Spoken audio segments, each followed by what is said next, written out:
ਖਡੂਰ ਸਾਹਿਬ ਦੀ MP Amritpal Singh ਦੀ ਰਿਹਾਈ ਅਰਜ਼ੀ ਤੇ ਪੰਜਾਬ ਸਰਕਾਰ ਦਾ ਜਵਾਬ ਦਾਖਲ। ਸਤਿਕਾਰ ਐਕਟ 2026 ਤੇ ਸਿੰਘ ਸਾਹਿਬਾਨ ਦੀ ਵਿਸ਼ੇਸ਼ ਇਕੱਤਰਤਾ, ਸਰਕਾਰ ਨੂੰ ਸੋਧਾਂ ਦੀ ਸਲਾਹ। ਨਿਮਰਤ ਕੌਰ ਅਤੇ ਡਾਕਟਰ ਤੇਜਪ੍ਰੀਤ ਸਿੰਘ ਦੇ ਆਨੰਦ ਕਾਰਜ ਵਿੱਚ ਅਮਰੀਕਾ ਤੇ ਕੈਨੇਡਾ ਤੋਂ ਪੰਥਕ ਸ਼ਖਸੀਅਤਾਂ ਸ਼ਾਮਿਲ।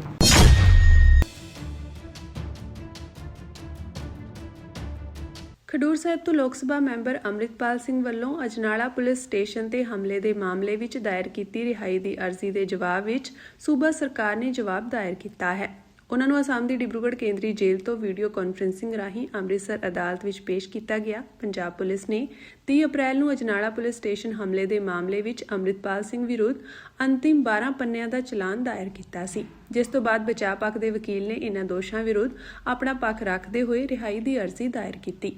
ਅੱਜ ਪੁਲਿਸ ਨੇ ਜਵਾਬ ਦਾਇਰ ਕੀਤਾ ਅਤੇ ਕਿਹਾ ਕਿ ਉਨ੍ਹਾਂ ਕੋਲ ਅੰਮ੍ਰਿਤਪਾਲ ਸਿੰਘ ਵਿਰੁੱਧ ਕਾਫੀ ਸਬੂਤ ਹਨ। ਦੋਵੇਂ ਬਚਾਅ ਪੱਖ ਦੇ ਵਕੀਲ ਹਰਪਾਲ ਸਿੰਘ ਖਾਰਾ ਅਤੇ ਰਿਤੂਰਾਜ ਸਿੰਘ ਨੇ ਕਿਹਾ ਕਿ ਅਦਾਲਤ ਭਲਕ ਤੋਂ ਦਲੀਲਾਂ ਸੁਣਾਏਗੀ। ਦੱਸ ਦਈਏ ਕਿ ਮਾਮਲਾ ਫਰਵਰੀ 2023 ਦੀ ਘਟਨਾ ਨਾਲ ਸੰਬੰਧਿਤ ਹੈ, ਜਦੋਂ ਅੰਮ੍ਰਿਤਪਾਲ ਸਿੰਘ ਨੇ ਆਪਣੇ ਸਮਰਥਕਾਂ ਨਾਲ ਰਈਆ ਤੋਂ ਅਜਨਾਲਾ ਤੱਕ ਮਾਰਚ ਕੱਢਿਆ ਅਤੇ ਅਜਨਾਲਾ ਪੁਲਿਸ ਸਟੇਸ਼ਨ ਤੇ ਕਥਿਤ ਹਮਲਾ ਕੀਤਾ, ਜਿਸ ਵਿੱਚ ਉਹਨਾਂ ਦੇ ਸਹਿਯੋਗੀ ਲਵਪ੍ਰੀਤ ਤੂਫਾਨ, ਜਿਨ੍ਹਾਂ ਨੂੰ ਕਤਲ ਦੀ ਕੋਸ਼ਿਸ਼ ਦੇ ਮਾਮਲੇ ਵਿੱਚ ਕਾਬੂ ਕੀਤਾ ਗਿਆ ਸੀ, ਉਹਨਾਂ ਨੂੰ ਰਿਹਾ ਕਰਨ ਦੀ ਮੰਗ ਕੀਤੀ ਸੀ। ਕਥਿਤ ਝੜਪ ਦੌਰਾਨ ਤਤਕਾਲੀ ਐਸਪੀ ਜੁਗਰਾਜ ਸਿੰਘ ਅਤੇ ਘੱਟੋ-ਘੱਟ 6 ਪੁਲਿਸ ਕਰਮਚਾਰੀ ਗੰਭੀਰ ਰੂਪ ਵਿੱਚ ਜ਼ਖਮੀ ਹੋ ਗਏ ਸਨ। ਹਿੰਸਾ ਲਈ ਅੰਮ੍ਰਿਤਪਾਲ ਸਿੰਘ ਅਤੇ ਉਹਨਾਂ ਦੇ ਸਾਥੀਆਂ ਵਿਰੁੱਧ ਕੇਸ ਦਰਜ ਕੀਤਾ ਗਿਆ ਸੀ। ਘਟਨਾ ਤੋਂ 2 ਮਹੀਨੇ ਬਾਅਦ ਅੰਮ੍ਰਿਤਪਾਲ ਸਿੰਘ ਨੂੰ ਮੋਗਾ ਦੇ ਰੋਡੇ ਪਿੰਡ ਤੋਂ ਗ੍ਰਿਫਤਾਰ ਕੀਤਾ ਗਿਆ ਸੀ ਅਤੇ ਕੇਂਦਰ ਸਰਕਾਰ ਵੱਲੋਂ ਉਹਨਾਂ ਵਿਰੁੱਧ ਰਾਸ਼ਟਰੀ ਸੁਰੱਖਿਆ ਐਕਟ ਲਾਗੂ ਕਰਨ ਤੋਂ ਬਾਅਦ ਉਹਨਾਂ ਨੂੰ ਡਿਬਰੂਗੜ੍ਹ ਜੇਲ੍ਹ ਵਿੱਚ ਤਬਦੀਲ ਕਰ ਦਿੱਤਾ ਗਿਆ ਸੀ। ਉਹਨਾਂ ਦੀ NSA ਨਜ਼ਰਬੰਦੀ 22 ਅਪ੍ਰੈਲ ਨੂੰ ਖਤਮ ਹੋ ਗਈ ਸੀ ਅਤੇ ਉਹਨਾਂ ਨੂੰ ਅਜਨਾਲਾ ਹਿੰਸਾ ਮਾਮਲੇ ਵਿੱਚ ਗ੍ਰਿਫਤਾਰ ਕੀਤਾ ਗਿਆ ਸੀ।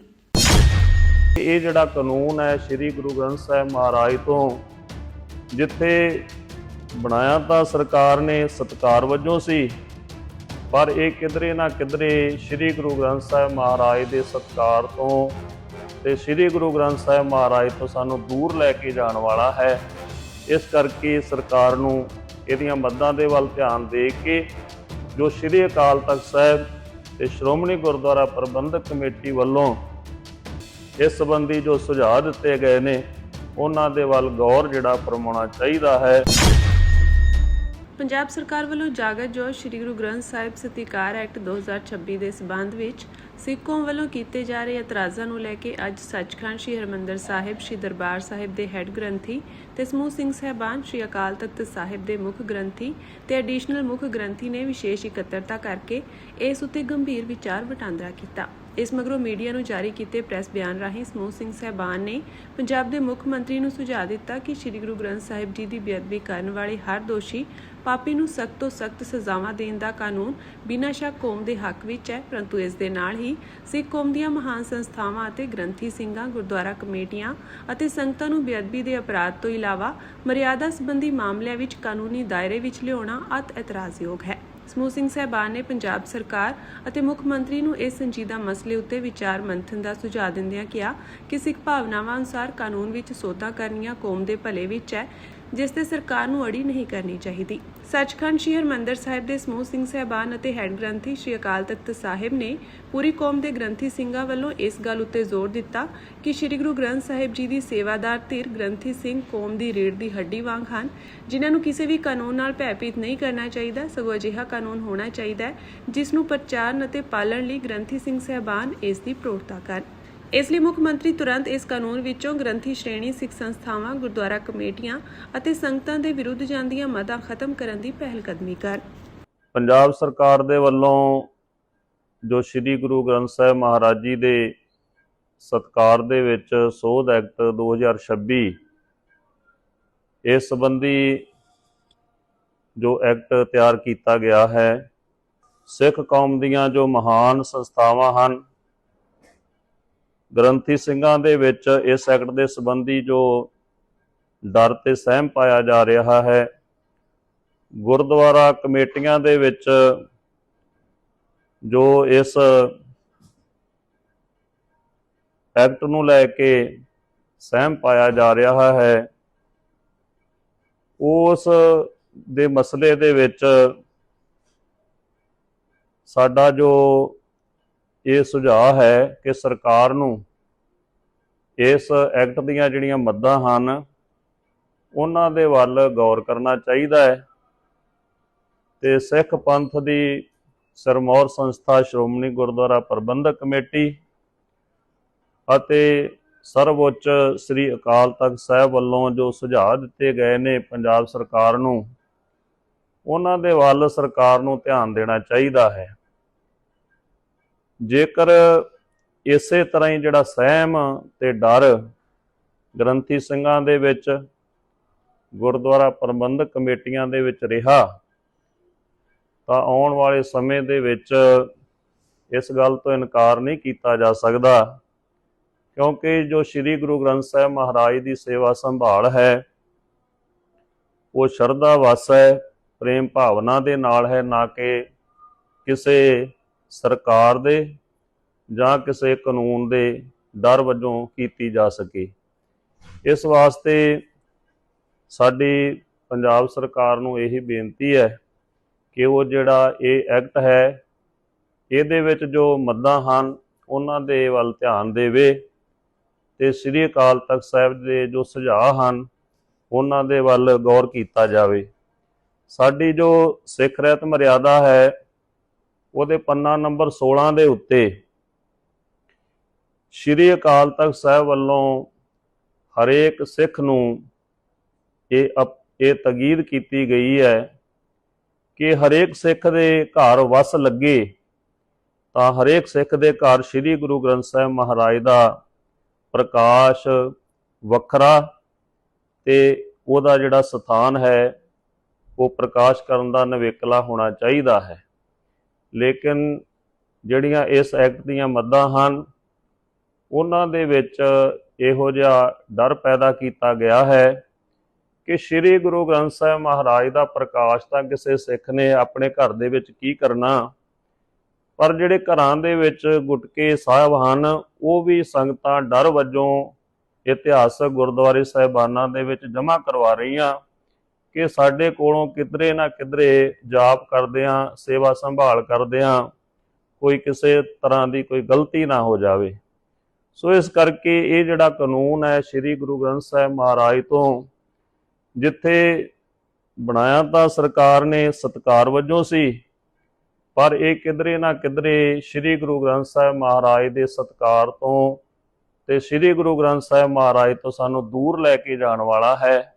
ਇਸ ਕਰਕੇ ਸਰਕਾਰ ਨੂੰ ਇਹਦੀਆਂ ਮੱਦਾਂ ਦੇ ਵੱਲ ਧਿਆਨ ਦੇ ਕੇ ਜੋ ਸ੍ਰੀ ਅਕਾਲ ਤਖਤ ਸਾਹਿਬ ਤੇ ਸ਼੍ਰੋਮਣੀ ਗੁਰਦੁਆਰਾ ਪ੍ਰਬੰਧਕ ਕਮੇਟੀ ਵੱਲੋਂ ਇਸ ਸੰਬੰਧੀ ਜੋ ਸੁਝਾਅ ਦਿੱਤੇ ਗਏ ਨੇ ਉਹਨਾਂ ਦੇ ਵੱਲ ਗੌਰ ਜਿਹੜਾ ਫਰਮਾਉਣਾ ਚਾਹੀਦਾ ਹੈ।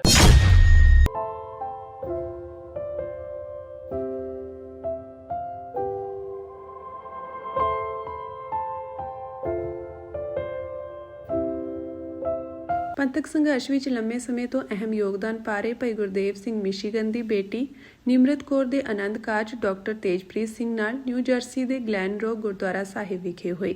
ਇਸ ਦੌਰਾਨ ਅਮਰੀਕਾ ਤੇ ਕੈਨੇਡਾ ਤੋਂ ਵੱਖ-ਵੱਖ ਸੰਘਰਸ਼ੀਲ ਸਿੱਖ ਸ਼ਖਸੀਅਤਾਂ ਨੇ ਵੀ ਹਾਜ਼ਰੀ ਲਵਾਈ। ਆਨੰਦ ਕਾਰਜ ਉਪਰੰਤ ਡਾਕਟਰ ਅਮਰਜੀਤ ਸਿੰਘ ਵੱਲੋਂ ਦੋਵੇਂ ਬੱਚਿਆਂ ਨੂੰ ਆਪਣੀ ਗ੍ਰਸਤ ਜੀਵਨ ਵਿੱਚ ਕਾਮਯਾਬੀ ਦੀ ਅਰਦਾਸ ਦੇ ਨਾਲ ਉਹਨਾਂ ਦੀ ਪੰਥਕ ਜ਼ਿੰਮੇਵਾਰੀ ਬਾਰੇ ਵੀ ਦੱਸਿਆ ਗਿਆ। ਇਸ ਮੌਕੇ ਅਮਰੀਕਨ ਸਿੱਖ ਕਾਕਸ ਕਮੇਟੀ ਅਤੇ ਅਮਰੀਕਨ ਗੁਰਦੁਆਰਾ ਪ੍ਰਬੰਧਕ ਕਮੇਟੀ ਦੇ coordinator doctor Pritpal Singh, East cost Gurdwara committee ਦੇ ਪ੍ਰਧਾਨ ਹਿੰਮਤ ਸਿੰਘ, ਸ਼੍ਰੋਮਣੀ ਅਕਾਲੀ ਦਲ ਅੰਮ੍ਰਿਤਸਰ USA ਦੇ ਪ੍ਰਧਾਨ ਬੂਟਾ Singh ਖੜੋਤ, Gurdwara Guru Nanak mission centre Brampton ਦੇ ਪ੍ਰਬੰਧਕ ਗੁਰਦੇਵ ਸਿੰਘ ਅਤੇ ਬਲਕਰਨ ਸਿੰਘ, ਸਿਆਟਲ ਤੋਂ ਸਤਪਾਲ ਸਿੰਘ ਪੁਰੇਵਾਲ ਤੇ ਹੋਰ ਸਿੱਖ ਸ਼ਖਸੀਅਤਾਂ ਸ਼ਾਮਿਲ ਸਨ।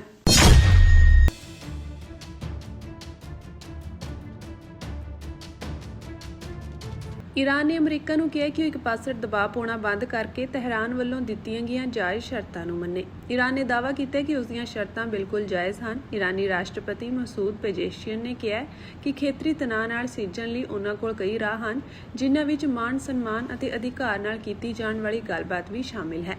ਉਨ੍ਹਾਂ ਇਸ ਗੱਲ ਤੇ ਵੀ ਜ਼ੋਰ ਦਿੱਤਾ ਕਿ ਦੇਸ਼ ਦੀਆਂ ਫੌਜੀ ਪ੍ਰਾਪਤੀਆਂ ਨੂੰ ਕੂਟਨੀਤੀ ਰਾਹੀਂ ਹੋਰ ਮਜ਼ਬੂਤ ਕੀਤੇ ਜਾਣਾ ਚਾਹੀਦਾ ਹੈ। ਇਹ ਬਿਆਨ ਉਦੋਂ ਆਏ ਹਨ ਜਦੋਂ ਅਮਰੀਕੀ ਰਾਸ਼ਟਰਪਤੀ ਡੋਨਾਲਡ ਟਰੰਪ ਨੇ ਈਰਾਨ ਦੀਆਂ ਸ਼ਰਤਾਂ ਨੂੰ ਮੰਨਣ ਤੋਂ ਇਨਕਾਰ ਕਰ ਦਿੱਤਾ। ਉਂਝ ਰਿਪਬਲਿਕਨ ਸੈਨੇਟਰ ਲਿੰਡਸੇ ਗ੍ਰਾਹਮ ਨੇ ਕਿਹਾ ਕਿ ਟਰੰਪ ਨੂੰ ਹੁਣ ਫੌਜੀ ਕਾਰਵਾਈ ਬਾਰੇ ਵਿਚਾਰ ਕਰਨਾ ਚਾਹੀਦਾ ਹੈ। ਈਰਾਨੀ ਵਿਦੇਸ਼ ਮੰਤਰਾਲੇ ਦੇ ਤਰਜਮਾਨ ਇਸਮਾਇਲ ਬਗਈ ਨੇ ਪ੍ਰੈਸ ਕਾਨਫਰੰਸ ਨੂੰ ਸੰਬੋਧਨ ਕਰਦਿਆਂ ਕਿਹਾ ਕਿ ਮੁਲਕ ਵੱਲੋਂ ਸ਼ਾਂਤੀ ਲਈ ਭੇਜੀਆਂ ਤਜਵੀਜ਼ਾਂ ਨਾ ਸਿਰਫ ਕੌਮੀ ਹਿੱਤਾਂ ਦੀ ਰਾਖੀ ਵੱਲ ਕੇਂਦਰਿਤ ਹਨ, ਸਗੋਂ ਇਹ ਖੇਤਰੀ ਅਤੇ ਆਲਮੀ ਸਥਿਰਤਾ ਵੀ ਯਕੀਨੀ ਬਣਾਉਂਦੀਆਂ ਹਨ। ਉਨ੍ਹਾਂ ਚੇਤਾਵਨੀ ਦਿੱਤੀ ਕਿ ਹਾਰਮੁਜ਼ ਜਲ ਮਾਰਗ ਦੇ ਮਾਮਲੇ ਵਿੱਚ ਜੇ ਕਿਸੇ ਨੇ ਦਖਲ ਦੇਣ ਦੀ ਕੋਸ਼ਿਸ਼ ਕੀਤੀ ਤਾਂ ਇਸ ਨਾਲ ਹਾਲਾਤ ਹੋਰ ਗੁੰਝਲਦਾਰ ਹੋਣਗੇ। ਈਰਾਨੀ ਸਟੂਡੈਂਟਸ ਨਿਊਜ਼ ਏਜੰਸੀ ਮੁਤਾਬਕ ਰਾਸ਼ਟਰਪਤੀ ਪੇਜੇਕਸ਼ੀਅਨ ਨੇ ਇਹ ਟਿੱਪਣੀਆਂ ਫਰਾਜ਼ ਪੁਲਿਸ ਬਲ ਦੇ ਕਮਾਂਡਰ ਇਨ ਚੀਫ ਅਤੇ ਸੀਨੀਅਰ ਕਮਾਂਡਰਾਂ ਦੇ ਗਰੁੱਪ ਨਾਲ ਮੀਟਿੰਗ ਦੌਰਾਨ ਕੀਤੀਆਂ। ਮੀਟਿੰਗ ਵਿੱਚ ਉਹਨਾਂ ਉਸ ਕਾਰਵਾਈ ਬਾਰੇ ਰਿਪੋਰਟ ਹਾਸਲ ਕੀਤੀ ਜਿਸ ਨੂੰ ਈਰਾਨੀ ਅਧਿਕਾਰੀਆਂ ਨੇ ਹਾਲੀਆ ਥੋਪੀਗੀ ਜੰਗ ਦੱਸਿਆ ਹੈ। ਮੀਟਿੰਗ ਦੌਰਾਨ ਪੇਜੇਕਸ਼ੀਅਨ ਨੇ ਦੇਸ਼ ਦੇ ਅੰਦਰੂਨੀ ਸੁਰੱਖਿਆ ਢਾਂਚੇ ਨੂੰ ਮਜ਼ਬੂਤ ਕਰਨ ਦੀ ਲੋੜ ਤੇ ਜ਼ੋਰ ਦਿੱਤਾ। ਉਨ੍ਹਾਂ ਈਰਾਨ ਦੇ ਭਵਿੱਖ ਬਾਰੇ ਕਿਹਾ ਕਿ ਤਹਿਰਾਨ ਸਾਹਮਣੇ ਕਈ ਬਦਲ ਮੌਜੂਦ ਹਨ, ਜਿਨ੍ਹਾਂ ਵਿੱਚ ਸਵੈਮਾਣ ਅਧਿਕਾਰ ਅਤੇ ਰਾਸ਼ਟਰੀ ਹਿੱਤਾਂ ਦੀ ਰਾਖੀ ਕਰਦੇ ਹੋਏ ਗੱਲਬਾਤ ਦੇ ਦੌਰ ਵਿੱਚ ਸ਼ਾਮਿਲ ਹੋਈਏ ਜਾਂ ਫਿਰ ਟਕਰਾਅ ਵਾਲੇ ਰਾਹ ਤੇ ਚੱਲਣਾ ਜਾਰੀ ਰੱਖੀਏ।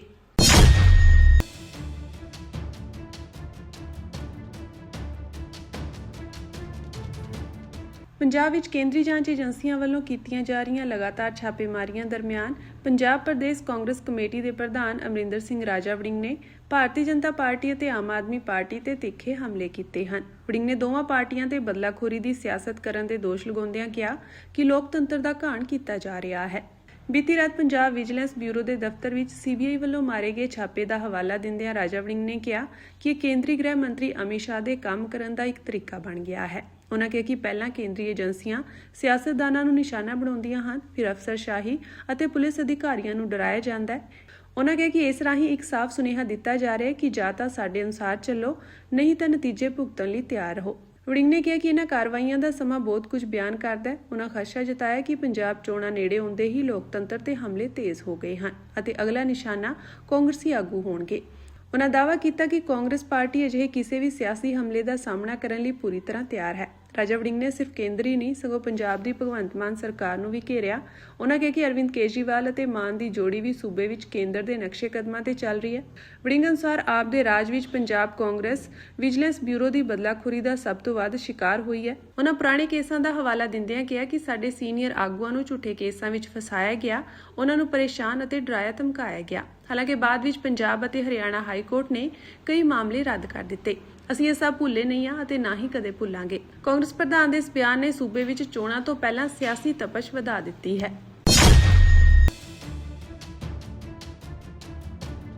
ਭਾਰਤਮਾਲਾ ਸੜਕ ਵਿੱਚ ਆਉਂਦੀ ਜ਼ਮੀਨ ਦੇ ਮੁਆਵਜ਼ੇ ਲਈ ਧਰਨੇ ਤੇ ਬੈਠੇ ਕਿਸਾਨਾਂ ਨੂੰ ਅੱਜ ਸਵੇਰੇ ਪੁਲਿਸ ਨੇ ਗ੍ਰਿਫਤਾਰ ਕਰ ਲਿਆ। ਜਾਣਕਾਰੀ ਅਨੁਸਾਰ ਕਿਸਾਨ ਪਿਛਲੇ 47 ਦਿਨਾਂ ਤੋਂ ਧਰਨੇ ਤੇ ਬੈਠੇ ਹੋਏ ਸਨ ਅਤੇ ਉਹਨਾਂ ਨੇ ਭਾਰਤਮਾਲਾ ਸੜਕ ਦਾ ਕੰਮ ਰੋਕਿਆ ਹੋਇਆ ਸੀ।